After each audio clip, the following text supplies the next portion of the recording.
Hey guys, Jason here. Welcome back to another video here on the channel.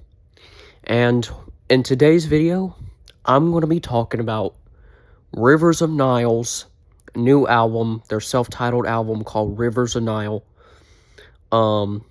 which came out, I believe it was May 29th of this year, May 29th, 2025. So, I was going to talk about this, or make this video when this album came out, and I just kind of got a little more busy, and because I wanted to work on music and stuff, and I just didn't have time for this video, I guess. But now I'm here to talk about it.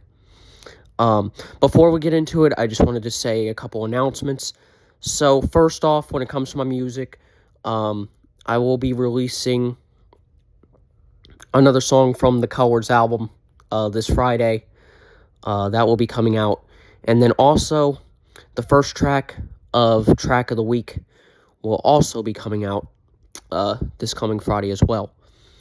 So, that's stuff that's going to be coming out in terms of music. Without further ado, let's talk about Rivers of Nile and their self-titled album of the same name. So Rivers of Nile, they're progressive, well, I guess I like to call them progressive melodic death metal. Some people call them a little bit like tech death, I guess, but I wouldn't really consider them tech death. They're more just progressive, death metal, because progressive, I kind of have two different definitions for what tech death and progressive metal is. Progressive is, yes, it can be technical, but there's a lot more, elements added to it. Usually, a lot of times, the music can be fast, but it can also slow down a lot. Whereas technical death metal, most of the time with, technical death metal, it's really, really, really fast. For example, bands like Archspire, Brain Drill, and Necrophagus. That's not really how Rivers of Nile are. So, before we actually get into the album, I wanted to talk about how I even heard about the band. So, apparently, I heard about this band a year ago, but I didn't even know it. Because what happened with me is I heard about the band because I saw, it was probably 2 weeks before the album came out, and I saw a video of someone doing an interview with, I believe it was a Rivers of Nile guitarist. I don't remember his name. I just remember I saw this video talking about the album, and I'm like, Rivers of Nile? This might sound familiar, but I don't think I've heard of this band. And if I have, I was like, I only heard one song. So I checked them out. I think the first song I checked them out after that point was Water and Time, which was one of the new songs from the album. That was on the album. And I believe it was House of Lights, American Death, because those songs were already out. And then there was one more song that apparently, well, I found this out the day that the album came out because I was listening to it. And I hear this song. It's called it's the first song of the album, the Suborbital Blues. I find the song, or listen to it, and I'm like, damn, I've heard this before. And apparently, yes, I have heard of this band. Originally, I think it was just a random band, or how I heard of it, originally was, it was last summer, and I think it was last summer, and I was just randomly listening to music and seeing what randomly comes up on my YouTube, and I just found this song, I guess, and I didn't even think it was, from, a established, progressive melodic death metal band, or whatever you want to call them. I didn't think it was, from one of these bands. I just thought that it was from, a random underground metal band that probably only had, 2 songs, so I didn't really check them out, because I was like, you know, if they had like a couple more songs, that song was good, but I didn't know if like the other songs would be good. So at that time in like summer 2024, when that video first came out, or when the video for the Suborbital Blues first came out, I guess, I was like, well, this is just an underground band, which, in the grand scheme of things, if we're talking like in general, and we're talking like metal, and we're talking all that stuff, in that grand scheme of things, this band is technically not really mainstream, but it is more popular than I thought. Like, I thought that it was a song, I just thought it was a song, it's like, oh, well, it's just one of these songs from one of these bands that, like, are very obscure. So I didn't really know. It was really good, though. I do gotta say that. And then once I found out who Rivers of Nihil actually were, and looked into them more deeper, and then I knew about the album, listened to some more tracks from their earlier stuff, which I like some of the tracks from their earlier stuff. I guess one of my favorite songs, I need to listen to all the earlier albums, because I still haven't done that yet, to the other 4 albums, because this is their 5th album. So, yeah. But, like, some of my favorite tracks from those albums, Focus. Dude, I just love the verses with the more, like, melodic sounding vocals, but there's the screaming and the more clean vocals mixed in with it. Well, it's like screaming mixed with clean vocals. It actually, dude, it sounds so cool. It's like my favorite track, one of my favorite tracks by Rivers of Nihil. And then Where Owls Know My Name, that's like just a favorite that I've heard that everyone likes, from all the videos I watched about Rivers of Nihil, and from what I've heard about it, from the earlier albums. Also, another one I like is The Void from Which No Sound Escapes. That's a really, really good song. And yeah. So, yeah, that was kind of a story about how I found out about the band. So, I guess we'll talk about the self-titled album by Rivers of Nihil now. The 5th album. So, yes. Dude, this is the reason why I made this, or wanted to make this video, because I really, when I was listening to it, I loved this album. I didn't know how good, like, this album was actually going to be, because I heard, like, 3 or 4 tracks, and I was like, you know, I like the tracks I've heard so far, but I didn't know how much potential it actually had. Dude, when I fucking listened to it, dude, it was so good. It might actually be one of my best albums of 2025. So, of course, Suborbital Blues, Water in Time, one of my favorite Rivers of Nihil tracks, because it's more, like, mellow for Rivers of Nihil, but it sounds so good. Same with House of Light. American Death is, really, really good. Like, those, what is it? Like, the verses, the guitars and the drums, those rhythms that they do, like, in the verses, and, like, in the intro of the songs, sounds like something that, like, an industrial metal band would do, like Fear Factory, like, where they would just have those, heavy, double bass drums mixed with the rhythm guitar. It just sounds so good. I love the chorus. Yeah. Also, Evidence is a really good song. It's a really, really, like, it's a heavier song on this album. But it's still really, really good. Dude, you can't forget about Criminals and Despair Church. Both of those tracks, Despair Church is like a heavy track, but it has like those melodic parts with like the pianos and the strings. And what is it? Well, in Water and Time, you also had the saxophones. In House of Light, you had the saxophones as well. That's where, like, their progressive elements come in. Because I heard someone say this in a video, and I'm going to say this too. I'm going to say it too. The way that Rivers of Nihil add progressive elements into their tracks, without sounding too prog.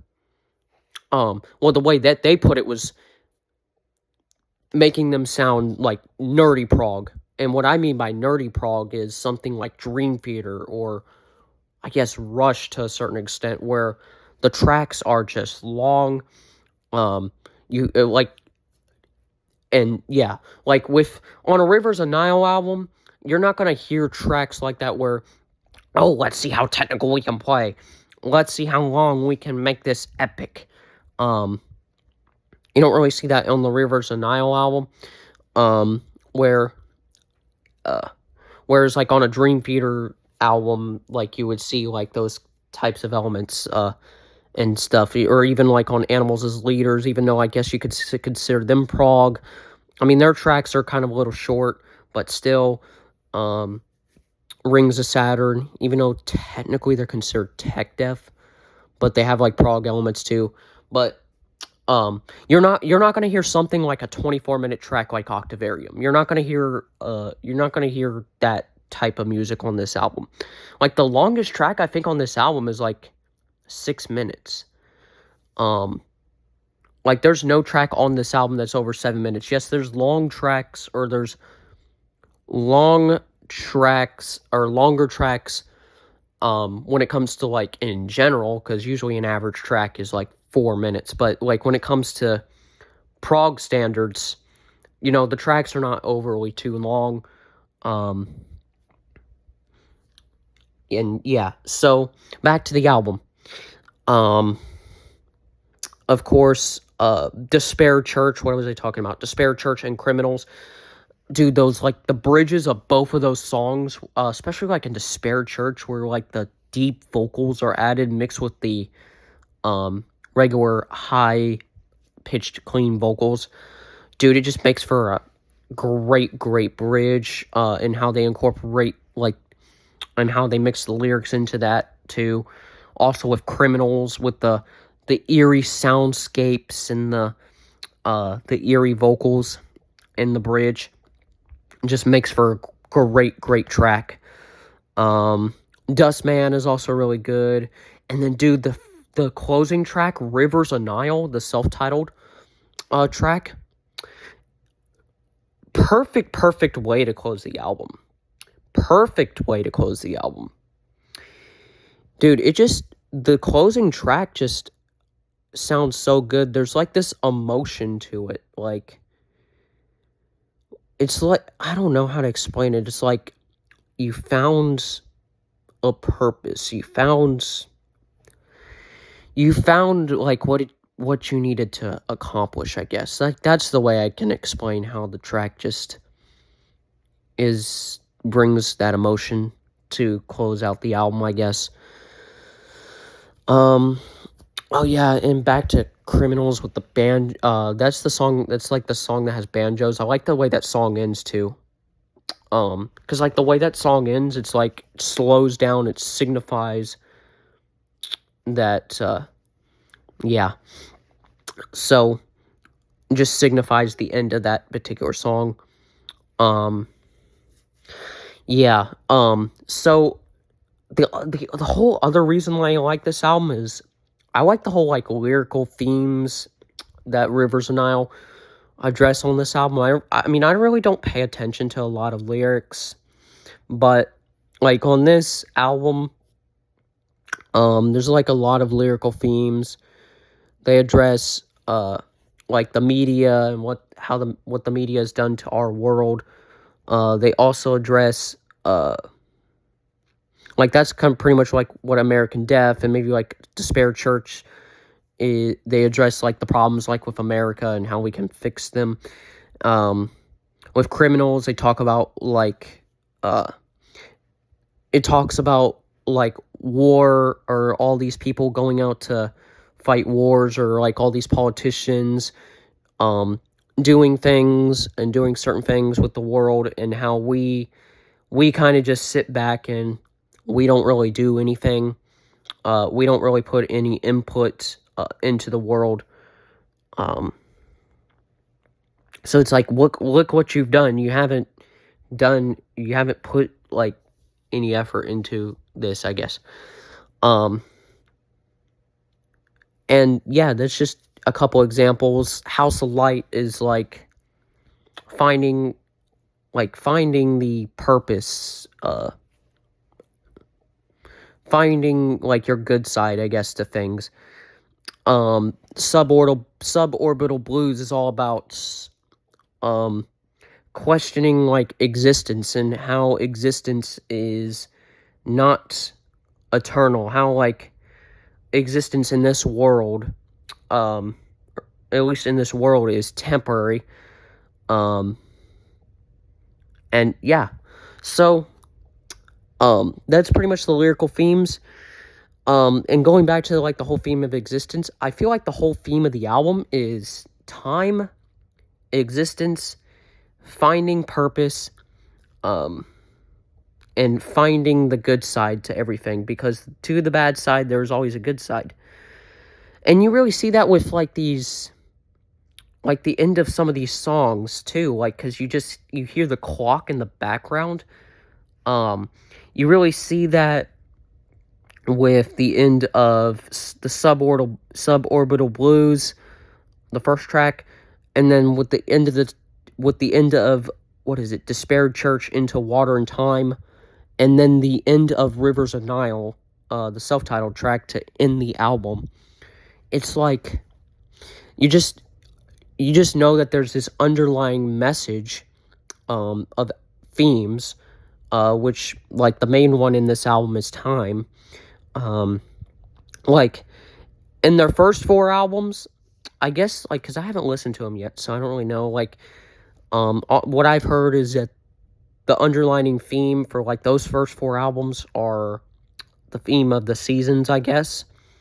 I mean, I guess I can kind of see that. But, like, with this self-titled album, the whole theme of time and existence being temporary, and we must do good while we are in this world, and focusing on making the negatives into positives. Especially, like, the last song to close it all out, it's just, like, finding your purpose, finding who you are. Did you see the light? You know that the time, has, that time is passing, and that with the time you have, you must take action. You must do things in this world that contribute to this world. So it's really complex, but I that's what I really like about this album. I really like the themes of the lyrical themes. I love the production too. The production is really good. Yeah, overall, an excellent album.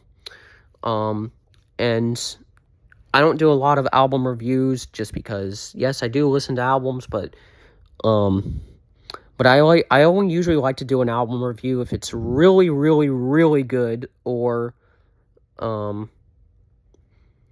like Mac DeMarco's Salad Days, for example, like I did in like 2 summers ago. Or if I'm not really doing an album review, but like ranking an artist albums, or like I did in the other video where I talked about my top 10 favorite albums of all time. So I don't really know if this is going to be like one of my top albums of all time, but it definitely is one of the top albums that I've listened to this year. So I decided, you know what, I'm going to review it. So that is a review on Rivers of Nihil's self-titled album. If you haven't, if you don't already know who Rivers of Nihil are, you should go check them out after you watch this video, and go check them out. Go listen to the album, because you would like it, and that's my review. So if you like the video, give it a thumbs up, subscribe to my channel, leave a comment and let me know what you think of the album, and well, I'll see you guys in the next video. Bye.